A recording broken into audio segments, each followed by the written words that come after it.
Good evening and welcome to Scotland at 7 on this, the 7th of August 2024. My name is Douglas MacKenzie, bringing news from Scotland and around the world.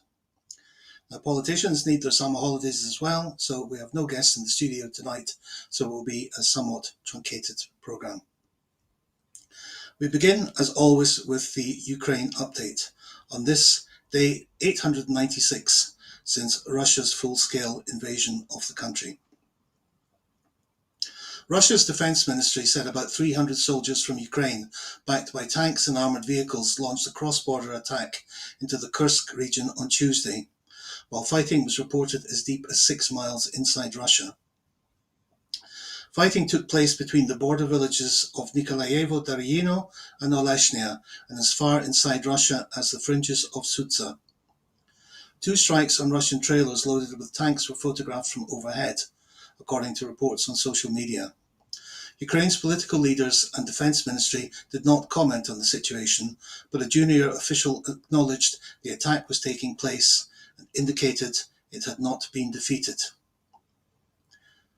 Ukraine is putting more funding towards its domestic missile program, President Volodymyr Zelensky said on Tuesday. Ukraine needs to compensate for Western allies not letting it use the missiles they supply for long-range strikes on bases inside Russian territory. Ukraine is trying to build up its domestic output of, for example,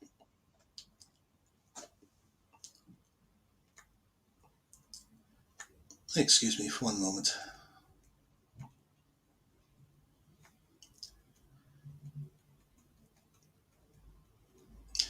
Ukraine is trying to build up its domestic output of, for example, the Neptune, a Ukrainian anti-ship missile that can also attack land targets. At least 1 person was killed and 12 others, including an 8-month-old baby, were injured when a Russian Iskander ballistic missile struck a residential area of Kharkiv in northeast Ukraine, Ukrainian officials said. A medical clinic was among many buildings damaged, said the regional governor Oleg Shinyobov. Maria Andreeva, a leading Russian anti-mobilization activist, has said she quit her campaigning after coming under pressure from the Kremlin. In Ukraine's eastern Donetsk region, Russian forces have advanced near Toretsk. In Pivnichny to its east and to its south in New York, where they raised a flag on a building, according to the Institute for the Study of War. In an unconfirmed development, Russia's defense ministry said its units had, quote, liberated the settlement of Timofeivka. The Ukrainian name of this is Timofeivka, as the head of Russia's general staff, Valery Gerasimov, reportedly visited troop positions in occupied parts of Donetsk. The Institute for the Study of War also said that Russia's Security Council Secretary and former Defense Minister Sergei Shoigu had heavily over-exaggerated Russian advances in Ukraine since mid-June 2024, claiming 420 square kilometers. ISW has observed evidence confirming that Russian forces have seized approximately 290 square kilometers since June 14th, according to the US-based think tank. Niger's military regime has cut diplomatic ties with Ukraine over remarks from officials it said showed Ukraine's support for groups involved in fighting in neighbouring Mali that killed dozens of soldiers and Russian Wagner fighters. Mali on Sunday severed relations with Ukraine after comments from the Ukrainian military spy agency suggested its involvement. And now the latest from Israel and Gaza. At least 39,677 Palestinians have been killed and 91,645 have been injured in Gaza since October the 7th, the Gaza Health Ministry said in a statement today. Hamas has named Yahya Sinwar as the new head of its political bureau, elevating the hardline militant to the group's top post after the assassination in Tehran of its previous political leader. US Secretary of State Antony Blinken told reporters on Tuesday that it was up to Sinwar to help achieve a ceasefire, as he had been and remains the primary decider. The Israeli military issued new evacuation orders today for an area in northern Gaza that was heavily bombed at the start of the war some 10 months ago. Later today, 10 Palestinians were killed in two separate Israeli strikes in Khan Yunis in southern Gaza, Reuters reports. Turkey was due to submit on Wednesday a declaration of intervention in South Africa's genocide case against Israel at the International Court of Justice in The Hague, a diplomatic source told Reuters. An overnight Israeli strike killed and wounded several people, causing damage to buildings and tents in Gaza's Deir al-Balah. Protesters have disrupted an Israeli Supreme Court hearing about a shadowy military facility where Israel has held Palestinian detainees throughout the war in Gaza. The protesters yelled shame as the attorney for a number of Israeli human rights groups argued that the Sidi Taiman facility should be closed permanently over repeated allegations of detainee abuse. And now in Scotland, Police Scotland have issued a statement saying that they are continuing to engage with communities to offer reassurance following violent disorder in other parts of the United Kingdom. Officers in Scotland continue to closely monitor the situation to ensure any potential for violence or disorder in Scotland is identified quickly and responded to immediately. Chief Constable Joe Farrell met with the First Minister John Swinney MSP alongside Assistant Chief Constable Gary Ritchie in Edinburgh. The Chief Constable is also meeting with community groups in Glasgow to listen to their perspectives and offer reassurance.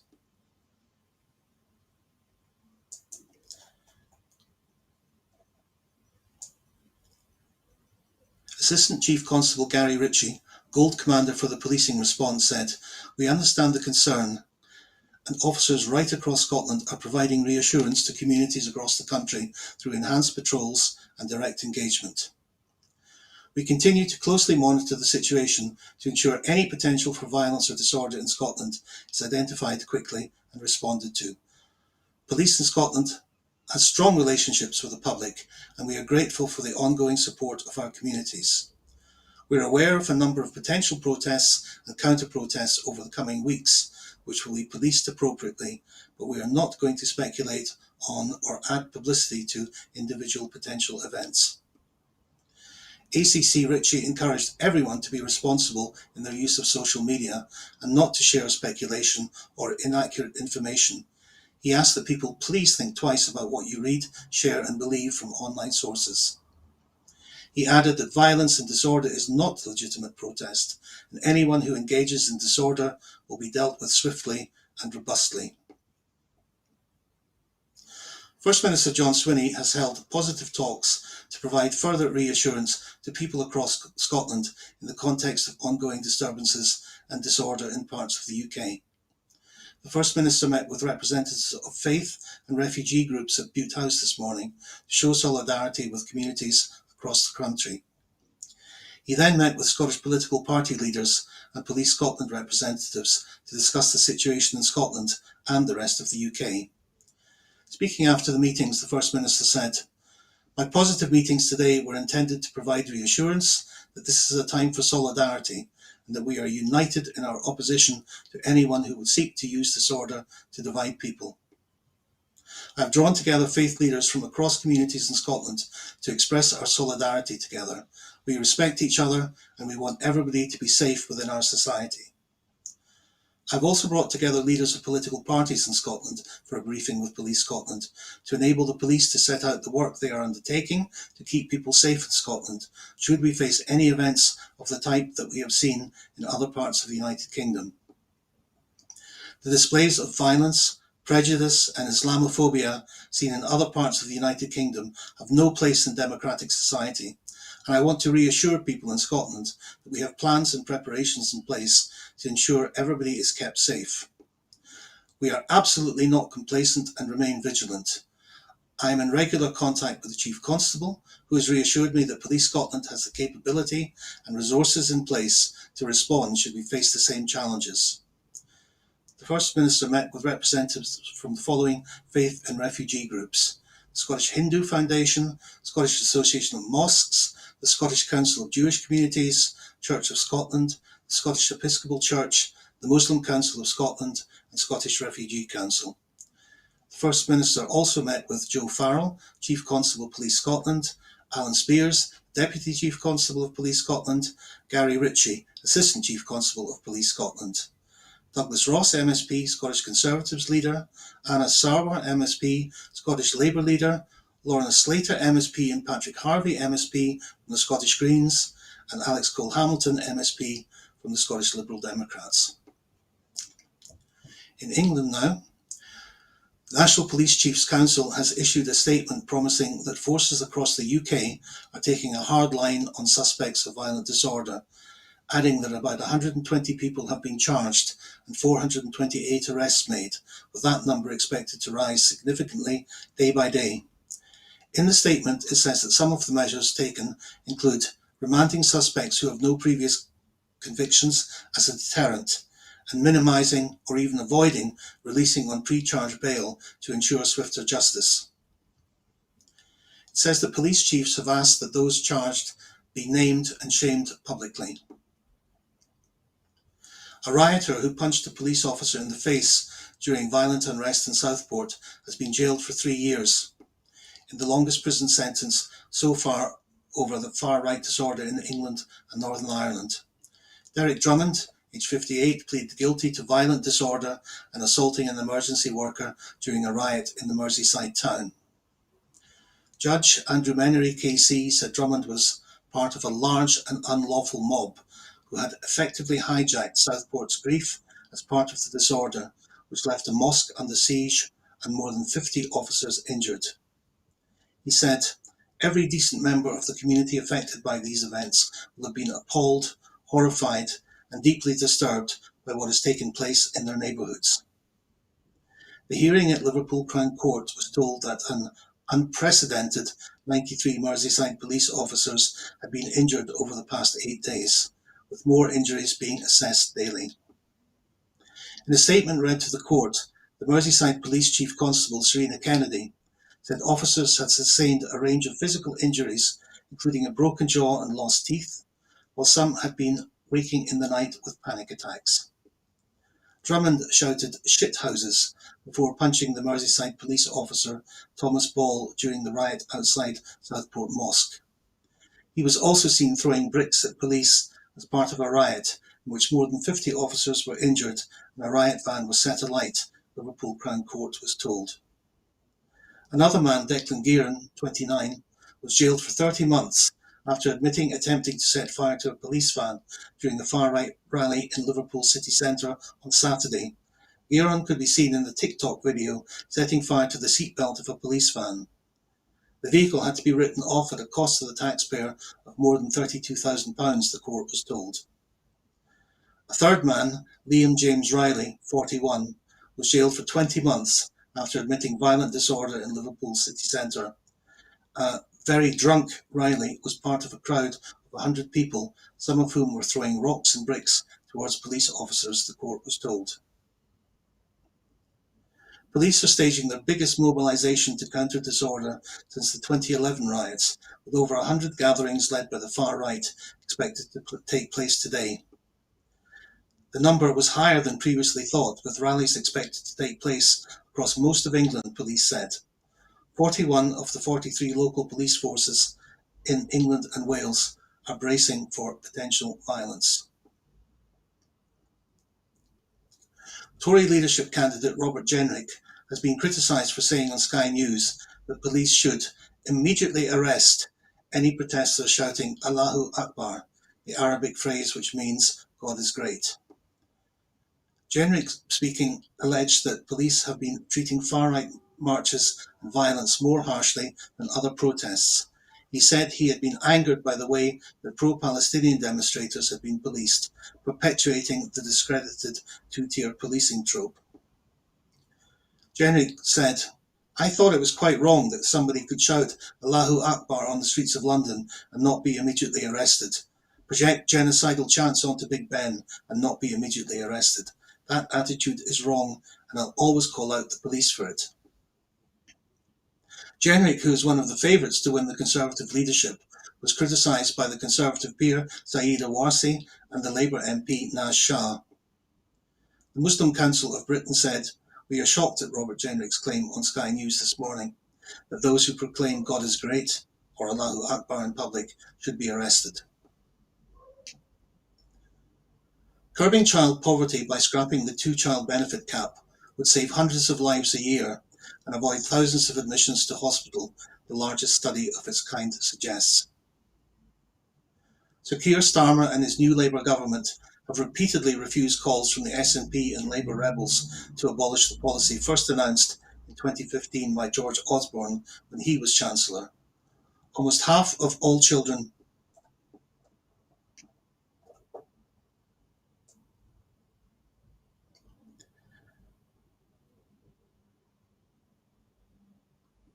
Almost half of all children in some towns and cities now live below the poverty line.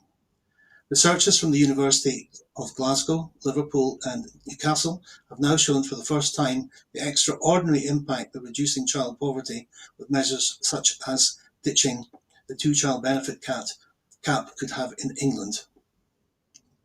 Tackling it would substantially cut the number of infant deaths and children in care, as well as rates of childhood nutritional anemia and emergency admissions, with the most deprived regions, especially in northeast England, likely to benefit the most, the projections indicate. Changes were likely to have huge beneficial knock-on effects on local authorities and the NHS, the research concluded. The findings were published in the Journal of Epidemiology and Community Health. Using local authority level data, researchers modelled the effects different reductions in child poverty might have over the next decade. They said their scenarios of a 15%, 25% and 35% reduction in poverty were considered to be realistic in light of the 26% fall in prevalence previously observed in the UK between 1997 and 2010 under previous Labour governments. All reduction scenarios would result in substantial improvements to child health between now and 2033, they said. In Scotland, the effects of the two-child cap are partially mitigated by the Scottish Child Payment. A weekly payment of £26.70 for eligible families is available to all children up to 16, not just the first two. To the United States now. A Republican activist who signed a document falsely claiming Donald Trump had won Arizona in 2020 became the first person to be convicted in the state's fake electoral case. Lorraine Pellegrino has pleaded guilty to a misdemeanor charge of filing a false document, the Arizona Attorney General Office's spokesman Richie Taylor said on Tuesday, declining to comment further. Records documenting her guilty plea have not yet been posted by the court. However, court records show Pellegrino was sentenced to unsupervised probation. Before the plea, she faced 9 felony charges. 17 other people had been charged in the case, including 10 other Republicans who had signed a certificate saying they were duly qualified and elected electors and claimed Trump had carried Arizona in the 2020 election. Joe Biden won Arizona by 10,457 votes. Joshua Colesrud, an attorney representing Pellegrino, said in a statement that his client has accepted responsibility for her actions. On Monday, Jenna Ellis, former Trump's campaign attorney, who worked closely with his personal attorney, Rudy Giuliani, entered a cooperation agreement with prosecutors who have asked for her charges to be dismissed. The remaining defendants, including Giuliani and Mark Meadows, Trump presidential chief of staff, have pleaded not guilty to conspiracy, fraud and forgery charges. Pellegrino and 10 other people who had been nominated to be Arizona Republican electors had met in Phoenix on the 14th of December 2020 to sign the fake document. A 1-minute video of the signing ceremony was posted on social media by the Arizona Republican Party at the time. The document was later sent to Congress and the National Archives, where it was ignored. Trump himself was not charged in the Arizona case, but was referred to as an unindicted co-conspirator in the indictment. Prosecutors in Michigan, Nevada, Georgia, and Wisconsin have also filed criminal charges related to the fake electors scheme. Tim Walz, Vice President Kamala Harris's selection for running mate may not be a household name, but the Minnesota governor is well known as a climate champion in green advocacy circles. He has forged a robust climate record during his two gubernatorial terms, most notably by signing one of the strongest green energy bills into law last year. The policy requires Minnesota to eliminate carbon from its electricity generation by 2040, obtaining 100% of its utilities from carbon-free sources. Only a handful of states are requiring the switch to carbon-free electricity to occur at such a rapid pace. The climate victory came during a legislative session in which Minnesota Democrats and Walz worked together to pass dozens of other green policies, among them a bill meant to streamline energy, permitting that Walz signed in June. This is a measure that will help protect our environment and get the clean energy projects that are going to help fight climate change in motion, he said. During his tenure, the governor has also funded clean energy career training and allocated $2 billion to natural resources, climate and energy projects in a bill that is being compared to the Inflation Reduction Act.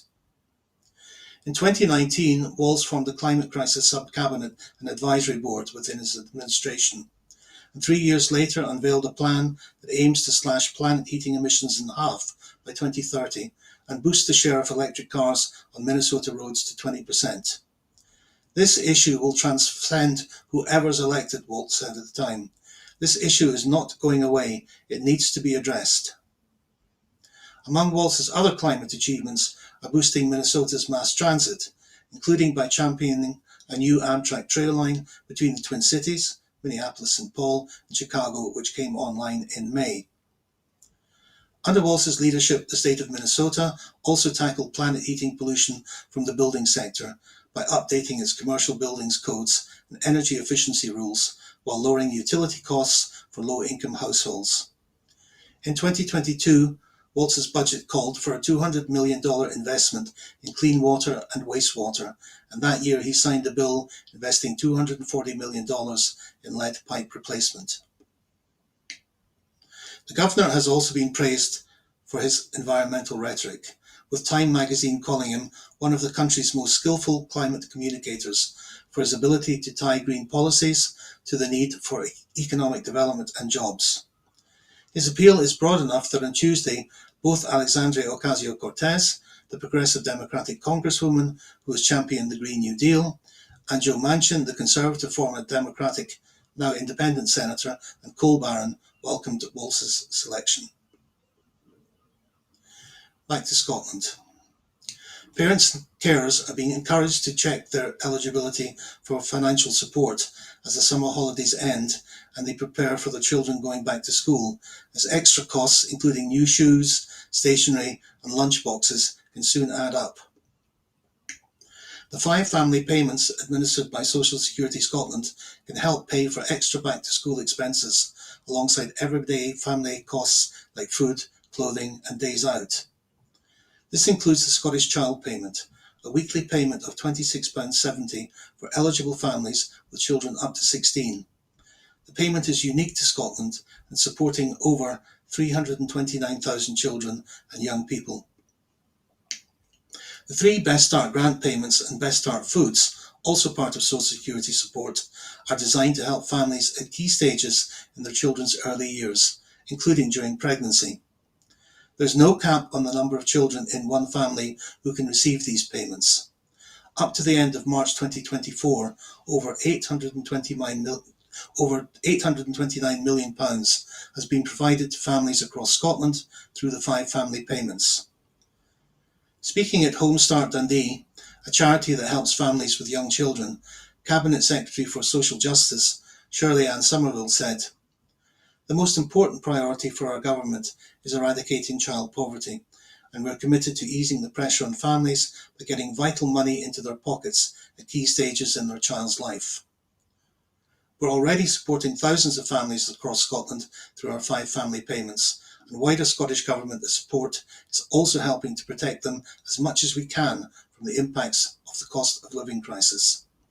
Even if you're working, you could still get these payments, and I want to encourage everyone to check if they are eligible and access the money they are entitled to." The impact of Scotland's justice system on public health is to be explored in a new research programme with extensive input from the most affected communities. The University of Strathclyde is leading the £1 million study aimed at improving the health of disadvantaged communities, which will examine how health, crime, criminalisation and victimisation intersect. It will also investigate how policy commitments to public health policing are put into practice and experienced, and will identify promising options for improving health in these communities. Scotland's average life expectancy has been in decline for the past 3 years.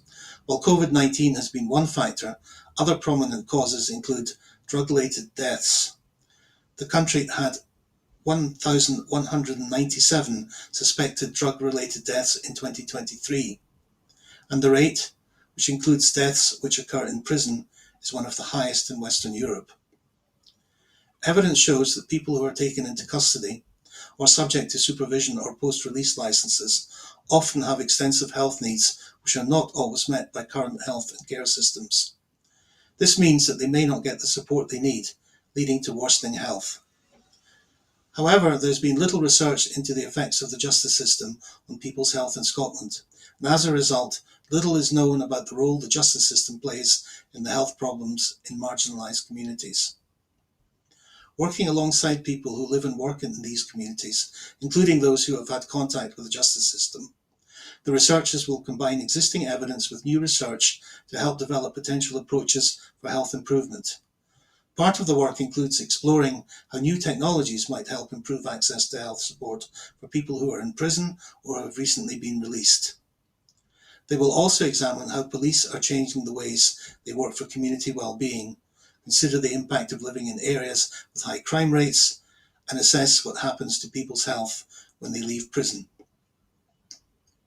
Researchers from Strathclyde, the University of Glasgow and Edinburgh Napier University will collaborate on the project, which is being funded by the Scottish Government's Chief Scientist Office from its Applied Health Research Programmes call. The study also involves working closely with a wide range of organisations in the public and community-based sectors, including the Scottish Community Development Centre, Public Health Scotland, the Scottish Government, Police Scotland, local health and social care partnerships, Community Justice Scotland, the Scottish Prison Service, His Majesty's Inspectorate of Prisons for Scotland, and the Scottish Violence Reduction Unit. Airports now, and the CAA has reported that improvements in airport accessibility have continued since the pandemic, with more work to do as travel demand increases. The annual report from the UK Civil Aviation Authority shows standards increasing, with no airports currently in the lowest category.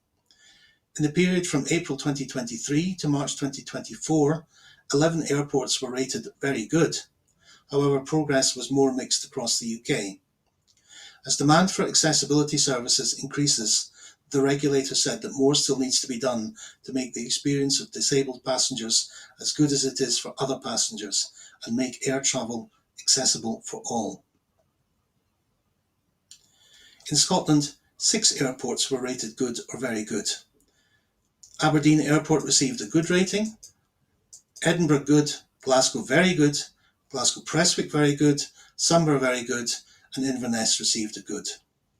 No UK airport has received a poor rating for their accessibility performance over the last year, according to a report by the UK Civil Aviation Authority for the first time since 2020. The regulator has published its annual airport accessibility report, ranking every airport in the UK with an annual passenger volume of more than 150,000 on their accommodation and treatment of passengers with reduced mobility and disabilities. In the last decade, the regulator's airport accessibility framework has helped drive improvements at airports across the UK. Against the backdrop of stronger demand for assistance services, 11 airports were rated very good for accessibility, 12 airports were rated good, and only 5 airports were rated as needs improvement. Well, that's it for this evening. Before I go, I just want to remind you that at Broadcasting Scotland, we depend on the generosity of our supporters. Our programmes will always be free to view, However, if you can afford £5 a month, please consider becoming a Broadcasting Scotland supporter.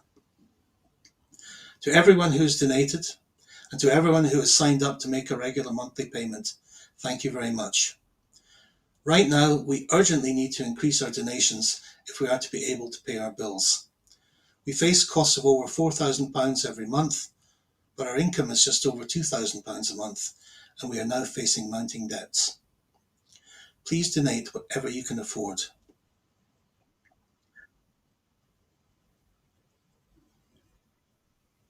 Ah, right. And in a health update, I'd just like to mention that our boss and producer of the program, Linda Graham, has COVID, so her activity will be